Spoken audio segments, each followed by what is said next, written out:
के study centre में आपका स्वागत है। आज हम बात करेंगे भारतीय अर्थव्यवस्था के बारे में। आज का मेरा मुख्य सवाल रहेगा 30 क्वेश्चन जो भारतीय अर्थव्यवस्था से रिलेटेड है।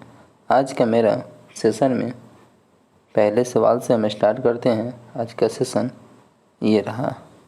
पहला सवाल है मेरा, किस वित्त आयोग के आधार पर भारत संघ के किसी राज्य को विशेष राज्य का दर्जा नहीं दिया जा सकता है? ऑप्शन ए हो जाएगा 13वें वित्त आयोग, ऑप्शन बी हो जाएगा 14वें वित्त आयोग, ऑप्शन सी हो जाएगा 15वें वित्त आयोग और ऑप्शन डी हो जाएगा 16वें वित्त आयोग।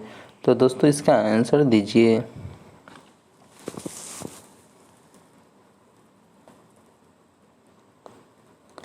इसका आंसर हो जाएगा option number B. B is correct, यानी कि 14वें वित्त आयोग। ठीक है, तो चलिए दोस्तों अगले सवाल पे हम बात करते हैं। अगला सवाल है मेरा ये दूसरा नंबर सवाल कहता है, भारत में जूट किन राज्यों में उत्पादित होती है? ऑप्शन ए हो जाएगा उत्तर प्रदेश, ऑप्शन बी हो जाएगा मेघालय, ऑप्शन सी हो जाएगा पश्चिम बंगाल, ऑप्शन डी हो जाएगा बिहार। तो इसमें मिलान करना है, यानी कि ऑप्शन ए सही है, ऑप्शन बी में केवल 1 2 3 सही है, ऑप्शन सी में ये चारों सही है और ऑप्शन डी में इनमें से कोई नहीं सही है। तो दो का आंसर आप लोग दीजिए।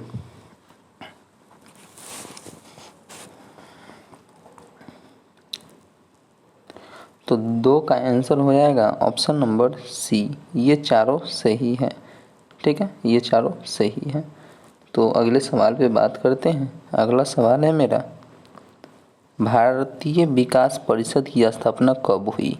ऑप्शन ए 2 अप्रैल 1949, ऑप्शन बी 1 अगस्त 1950, ऑप्शन सी 6 अगस्त 1952, ऑप्शन डी 4 अगस्त 1950। तो क्वेश्चन 3 का आंसर आप लोग दीजिए। क्वेश्चन 3 का आंसर 6 अगस्त 1952। ठीक है, 1952, यानी कि ऑप्शन सी करेक्ट। अगले सवाल पे बात करते हैं। अगला सवाल है मेरा ये।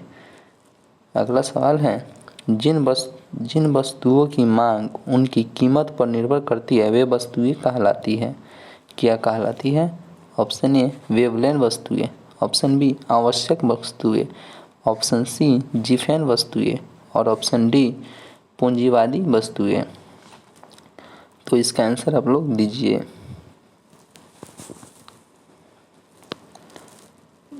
क्वेश्चन 4 का आंसर हो जाएगा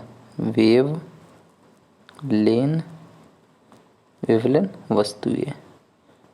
ठीक है, यानी कि ऑप्शन ए इज करेक्ट हो जाएगा। अगले सवाल पे बात करते हैं। अगला सवाल है मेरा ये। अगला सवाल कहता है, निम्नलिखित पर ध्यान दीजिए। व्यापार का संतुलन, दूसरा है शुद्ध कारक आय और तीसरा है शुद्ध स्थानांतरण भुगतान। तो उपरोक्त में से कौन सा कैपिटल अकाउंट का हिस्सा बनाते हैं? ठीक है, ऑप्शन केवल ए शुद्ध व्यापार का संतुलन, ऑप्शन बी 1 और 2 शुद्ध व्यापार का संतुलन और दूसरा शुद्ध कारक आय और ऑप्शन सी केवल 2 3, यानी कि शुद्ध कारक आय और शुद्ध स्थानांतरण भुगतान और ऑप्शन डी हो जाएगा 1 2 3, यानी कि तीनों में से कौन। ठीक है, तो 5 के आंसर आप लोग दीजिए।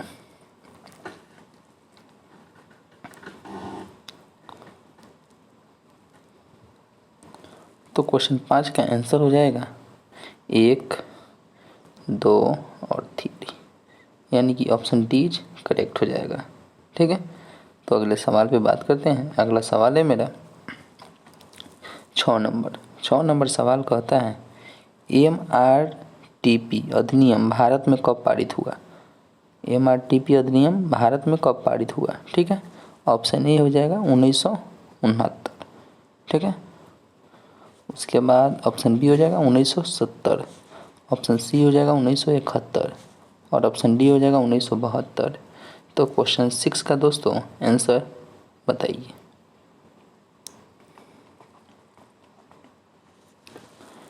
क्वेश्चन 6 का आंसर हो जाएगा 1969, यानी कि ऑप्शन ए इज करेक्ट हो जाएगा। ठीक है, तो चलिए दोस्तों अगले सवाल पे हम बात करते हैं। अगला सवाल है मेरा क्वेश्चन नंबर 7। क्वेश्चन नंबर 7 कहता है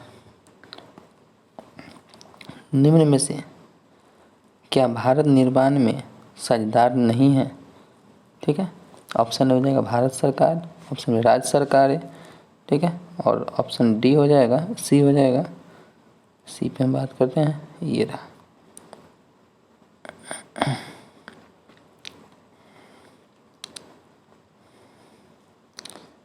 यह है ऑप्शन सी, पंचायती राज संस्थान स्थान, और ऑप्शन डी प्राइवेट उद्यमी। ठीक है, तो क्वेश्चन 7 का आंसर आप लोग दीजिए। क्वेश्चन 7 का आंसर हो जाएगा option number D, D is correct हो जाएगा। ठीक है, तो अगले सवाल पे बात करते हैं। अगला सवाल है मेरा ये रहा क्वेश्चन नंबर 8। क्वेश्चन नंबर 8 कहता है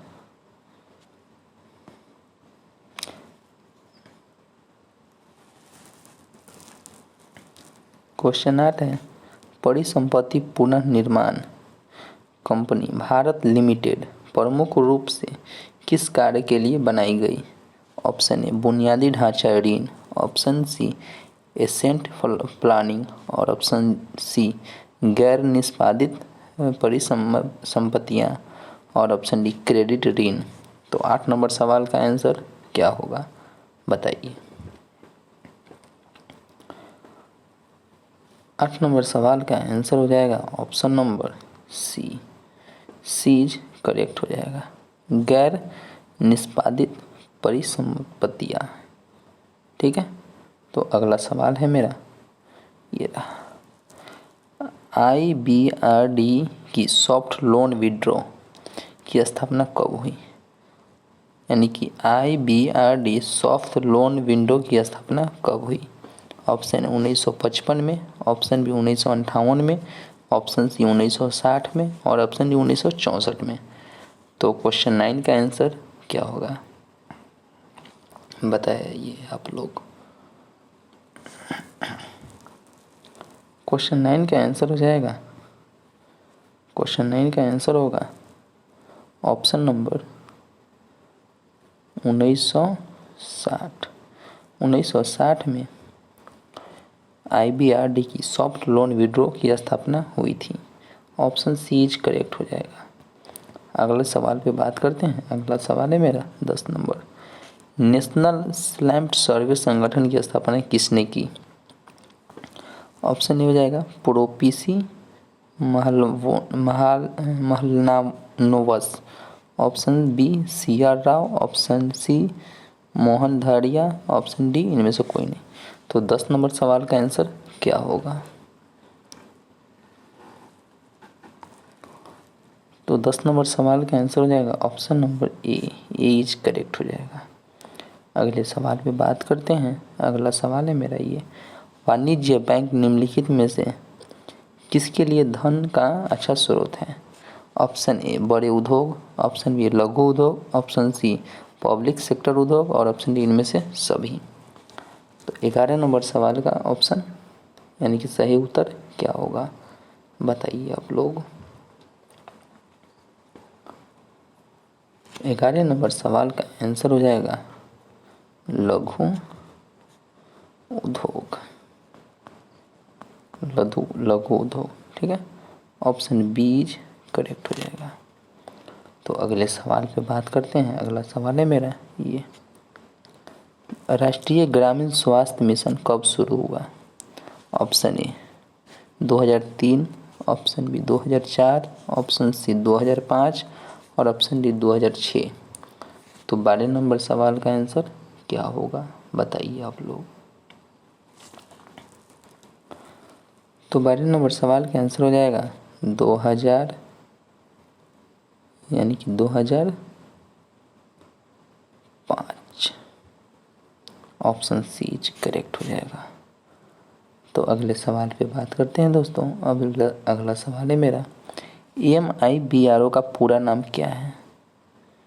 ठीक है, option A Mumbai internet bank offer rate, option B हो जाएगा Manchester interbank offer rate, option C हो जाएगा Mexico City interbank offer rate, option D हो जाएगा Manila interbank offer rate.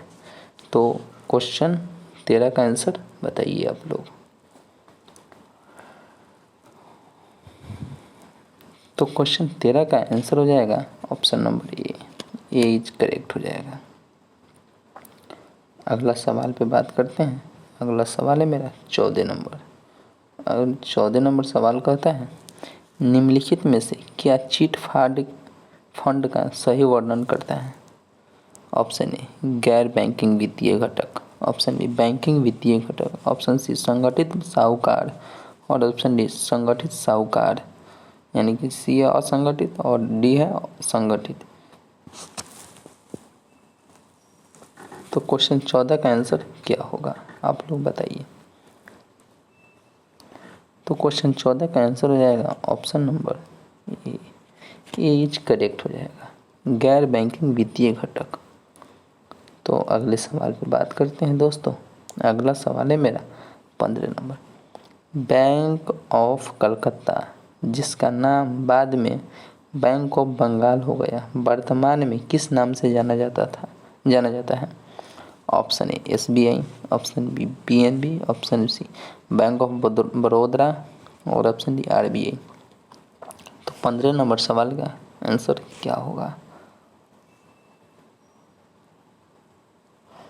तो 15 नंबर सवाल का आंसर SBI, यानी कि ऑप्शन ए इज करेक्ट हो जाएगा 15 नंबर।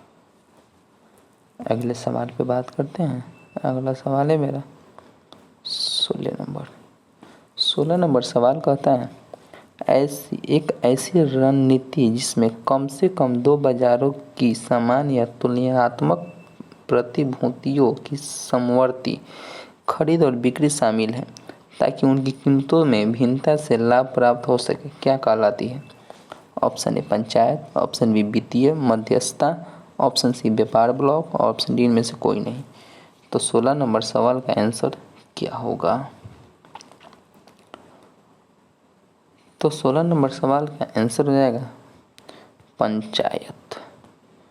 पंचायत, यानी कि ऑप्शन ए इज करेक्ट हो जाएगा। अगले सवाल पे बात करते हैं। अगला सवाल है मेरा 17 नंबर। 17 नंबर सवाल कहता है, जब किसी मुद्रा में अवमूल्यन किया जाता है तो कीमतों पर क्या प्रभाव पड़ता है? ऑप्शन ए कीमतें बढ़ती हैं, ऑप्शन बी कीमतें कम होती हैं, ऑप्शन सी कीमती पर अनिश्चित उतार चढ़ाव होता है, ऑप्शन डी इनमें से कोई नहीं। तो 17 नंबर सवाल का आंसर क्या होगा? तो 17 नंबर सवाल का answer option C is correct हो जाएगा। ठीक है, तो अगले सवाल पे बात करते हैं दोस्तों। अगला सवाल है मेरा 18 नंबर। 18 नंबर सवाल कहता है, भारतीय डिपॉजिटरी रसीद के संबंध में निम्नलिखित में से कौन सा गलत है? ऑप्शन ए वे व्युत्पन्न उपकरण हैं, ऑप्शन बी उनके पास अंतर्निहित संपत्ति के रूप में शेयर है, ऑप्शन सी वे गैर विचारणीय वित्तीय साधन है, ऑप्शन डी वे पराक्रम में वित्तीय साधन है। तो 18 नंबर सवाल का आंसर आप लोग बताइए।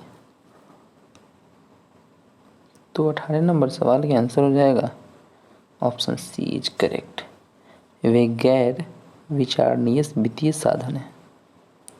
अगले सवाल पे बात करते हैं। अगला सवाल है मेरा 19 number.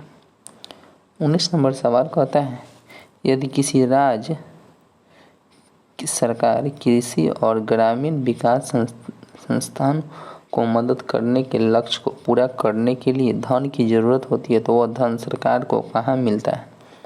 Option A SIDBI, option B RBI, option C NABARD, option D इनमें से कोई नहीं।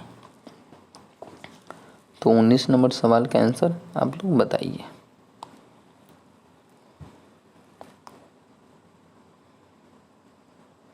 उन्नीस नंबर सवाल का आंसर हो जाएगा ऑप्शन सी, NABARD।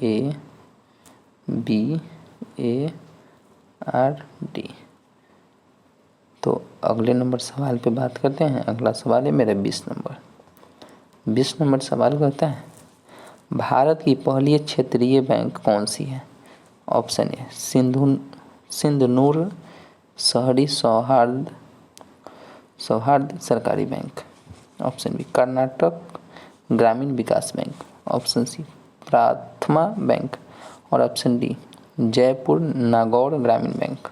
तो 20 नंबर सवाल का आंसर आप लोग दीजिए।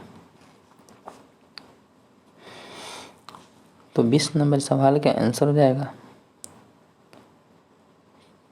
प्रथमा बैंक। तो अगले सवाल पे बात करते हैं। अगला सवाल है मेरा, यानी कि इसका आंसर हो जाएगा option C. Option C is correct. अगले सवाल पे बात करते हैं। अगला सवाल है मेरा 21 नंबर। 21 नंबर सवाल कहता है निम्नलिखित में से कौन सी जगह नोट छपाई की है? यानी कि इसमें से किस जगह पे नोटों की छपाई की जाती है? ठीक है, तो option A Pune, option B Nashik, option C Kanpur, option D Gorakhpur. तो 21 नंबर सवाल का आंसर क्या होगा? 21 नंबर सवाल का आंसर हो जाएगा नासिक। नासिक में नोट छापने की मशीन यानी कि नोट छपाई की जाती है। Option B is correct. अगले सवाल पे बात करते हैं। अगला सवाल है मेरा 22 नंबर। 22 नंबर सवाल कहता है निम्नलिखित में से कौन सा डेमोक्रेटिक योजना की मुख्य विशेषता है?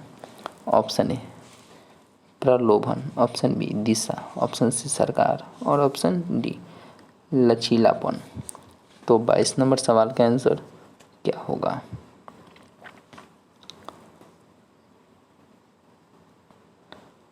तो 22 नंबर सवाल का आंसर हो जाएगा option number D. D is correct हो जाएगा, लचीलापन। लचीलापन। तो अगले सवाल पे बात करते हैं। अगला सवाल है मेरा ये भूमि विकास का क्या संबंध है? भूमि विकास के क्या संबंधित है?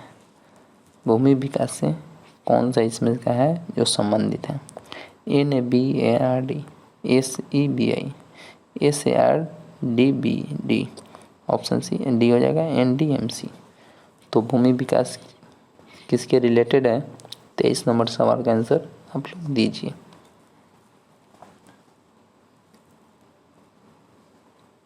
तो 23 नंबर सवाल का आंसर हो जाएगा ऑप्शन नंबर सी, SARDB।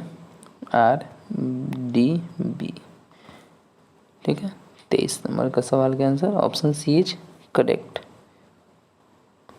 अगले सवाल पे बात करते हैं। अगला सवाल है मेरा ये मनरेगा में सर्वाधिक महत्वपूर्ण भूमिका किसने निभाई? अमर्त्य सेन, जीन डीजे, जगदीश नटवरलाल भगवती और ऑप्शन डी इनमें से कोई नहीं। तो 24 नंबर सवाल का आंसर क्या होगा आप लोग बताइए।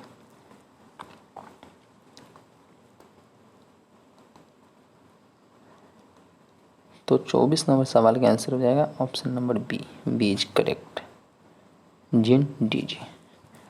अगले सवाल पे बात करते हैं। अगला सवाल है मेरा ये 25 नंबर।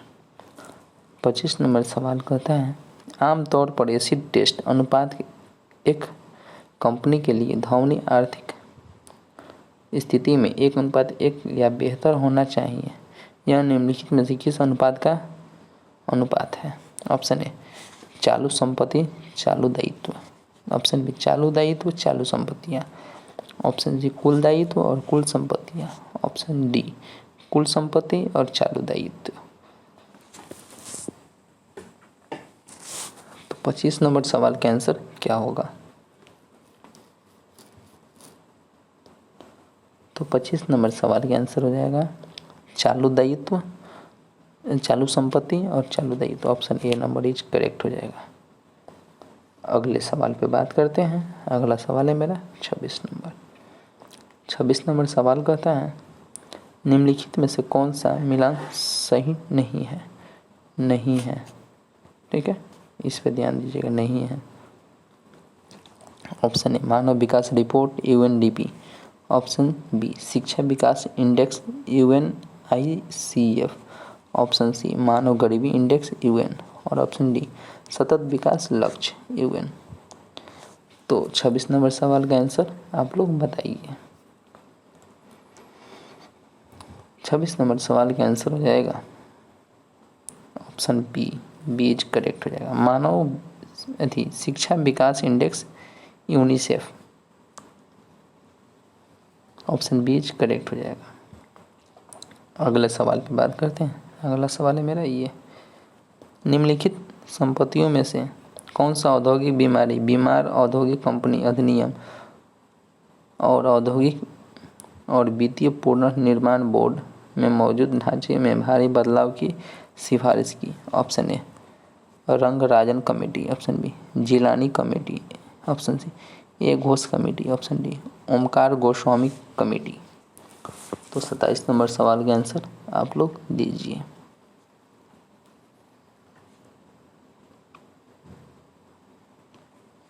सत्ताईस नंबर सवाल का आंसर हो जाएगा Omkar Goswami committee. Option D is correct.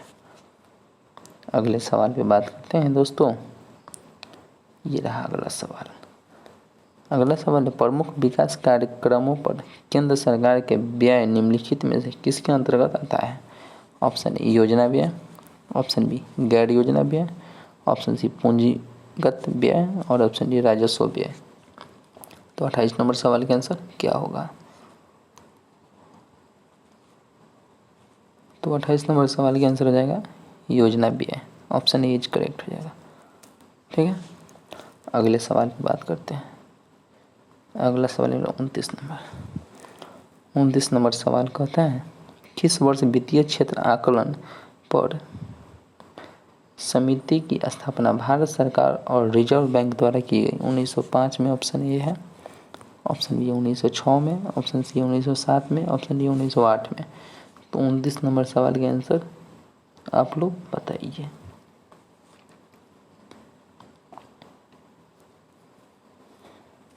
तो 29 नंबर सवाल का आंसर हो जाएगा 2006 में।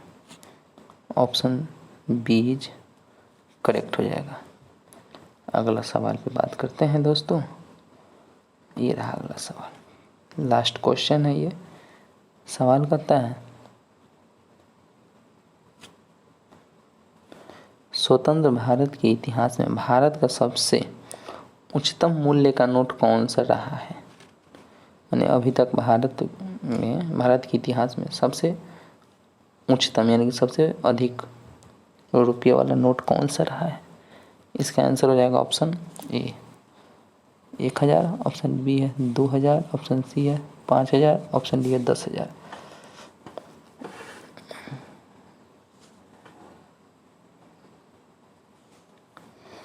तो इसका आंसर आप लोग दीजिए।